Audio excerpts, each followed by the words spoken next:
One of the fascinating things about money is that you don't want to make it and suddenly lose it to a thief or a scammer. I'm making reference here to financial scams or financial irregularities.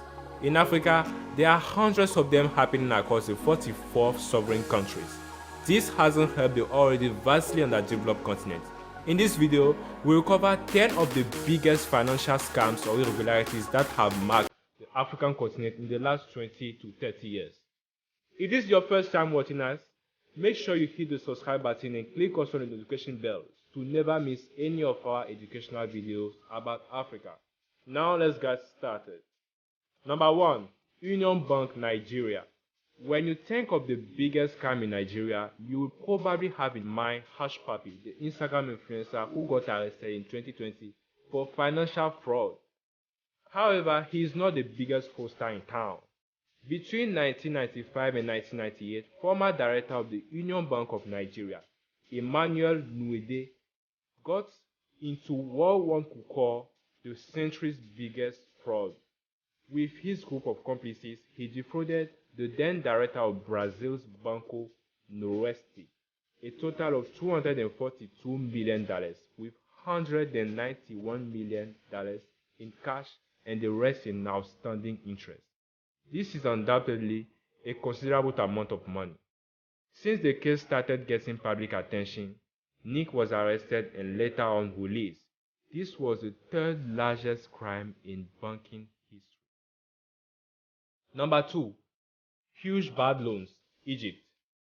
Bad loans are usually things that banks stay away from, but when things get a bit shady, it is an opportunity for a limited group of people to get excessively rich. Well, the attempt to make one of these bad loan schemes work failed in Egypt. In this case, 31 people have been convicted of taking out about 1.6 billion Egyptian pounds as lousy loans, which is in 2020 about $100 million. In this financial scandal, 4 members of the Egyptian parliament were involved, and from the public outburst of the situation got their special privileges retracted to face the wrath of the law. In the same case, bankers, politicians, and business owners were sentenced from 1 to 15 years in prison. The scandal and the money lost from it are so significant that it will have a long-term impact on its economy. Number 3. Khalifa Bank, Algeria. African countries have been arguably tagged with the most extensive corruption crimes around the world. This unfortunate tag we have has been reinforced through the hearing of what is known to date in Algeria as the trial of the century. This was a 3-month trial following the Khalifa Bank of Algeria's collapse, the country's largest private bank, due to a big corruption scandal. 4,000 people were under the radar of a 3-year investigation that led to the trial, with 118 people arrested, and as you might know with big schemes, the head was not part of the detained complices. Abdelmoumen Rafik El Khalifa, the head of the Khalifa Bank, fled to Britain in 2003 when the scandal broke. This didn't hinder the legitimate justice system from trying him in absentia and convicted him to life imprisonment upon extradition in late 2007. This corruption case would not have gone far without the then Algerian president Abdelaziz Bouteflika firm's commitment to crack down corruption at all levels of society. Maybe the corruption fight is all about the level of determination shown by our political leaders. Number 4. Luxurious real estate, Morocco. Morocco witnesses quite an unusual type of scam, uncommon because it happened in the real estate industry. More than 1,000 home buyers have been defrauded a total of $65 million under a so-called housing project that promised them luxurious house ownership in Casablanca. The house ended up being nothing more than fictional properties, and all one could hear from the saddened real estate investors was, "Give us our money." Number 5. Anglo leasing scandal. Kenya. When you ask most people about getting rich in Africa, you will hear a vast number of them telling you about government contracts, public procurements, and tenders. All these words might sound big, but are nothing more than making money on the back of the taxpayers' contribution. In Kenya, many government officials, including the finance minister, got involved in a vast public procurement where about $40 million were paid to Anglo Leasing to finance the purchase of new passport printing system for the country. To succeed in their big theft schemes, many high-ranking officials created fictional entities and involved some French and British companies. The plan started to be rolled out in 1997 under the then Kanu government, which ruled for 24 years. The scandal was made public in 2002 and showed many irregularities at a high level of corruption in the Kenyan elite. Since corruption seems to repeat itself in many financial scams, do you think African countries can solve this issue and have a corruption-free economy? Let us know your thoughts in the comment section. We'll be glad to hear from you. Number 6. Menzgold saga. Ghana. Ghana before its independence in 1957 was known as the Gold Coast, so it may not be any surprise if one of the most significant financial scams the country witnessed was related to gold. In 2018, the big scheme created by Nana Pyamesa, aka Nam1, a visionary and young Ghanaian entrepreneur, came to collapse. The company promised close to 100% in return in a year to anyone willing to invest in gold trading with them. The scheme charmed over 60,000 Ghanaians who invested their hard-earned money in men's gold.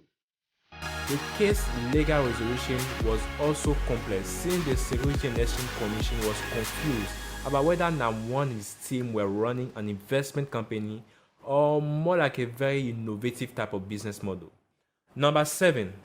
Central Bank, Tanzania. African countries are usually part of the most indebted countries in the world. The situation becomes sadder and sadder when the money allocated to servicing this debt is misused. This was the case of Tanzania, where $82 million were supposed to be used for debt servicing, but ended up being shared among 20 national and foreign companies. At the head of this game was the governor of the Central Bank of Tanzania and other elite businessmen of the country. When the embezzlement became public, the then president of Tanzania, Jakaya Mrisho, dismissed the Central Bank Governor Dode Balalu on January 9, 2008, who was said to have fled to the United States. For one more time, we would love to hear your thoughts about embezzlement in Africa. Do you think it is something that we can fight, or it's just how things are and we can't do much about it? Let us know your thoughts in the comment section. We'll be glad to answer them. Number 8. DGFI Bank, DRC. For the past 10 years or so, terrorism has been an issue that has shaken Africa. One may talk about 9/11 in the United States, but with terrorist groups like Boko Haram in Nigeria, we can say that Africa has its share of trouble with these destruction-centered groups. In the Democratic Republic of Congo, a significant bank, BGFI Bank DRC, has been heavily criticized for having strong ties and keeping accounts of Congo Future, a company placed under sanctions by the US Department of Treasury for being owned and controlled by financiers of Hezbollah, a Lebanon-based terrorist group and political party. The saddest part of the story is that some of the principal owners of the BGFI Bank DRC are members of President Joseph Kabila's family. How could people close to leadership positions do that? Should it always be about money? Number 9. Angola. This is another unique and quite interesting story in our coverage of financial scams in Africa. One of the common ways to make riches or make money in Africa is being close to the political powers. But what is not common is for a very respected auditing company like PwC, to cover embezzlement of fraudulent acquisition of wealth. In Angola, Isabel dos Santos, daughter of former president of Angola and popularly known as the richest woman in Africa, has been under investigation and severe hardship since her father retired from politics. Revelations from the Luanda Leaks investigation show that PwC has been covering the illegal amassment of wealth by Isabel dos Santos. At the same time, she was chair of Sonago, the country's biggest oil company.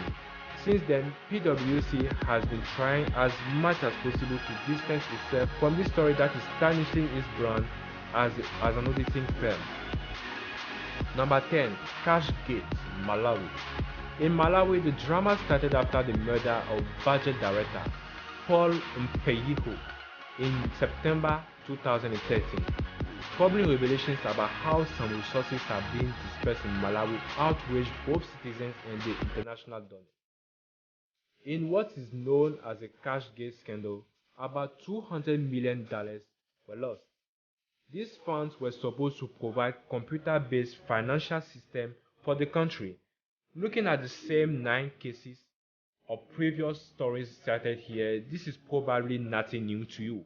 This brings our list of the 10 biggest financial scandals in Africa to an open end. Open end because I'm sure many of you have heard more and equally disastrous stories of financial scandals or irregularities out there.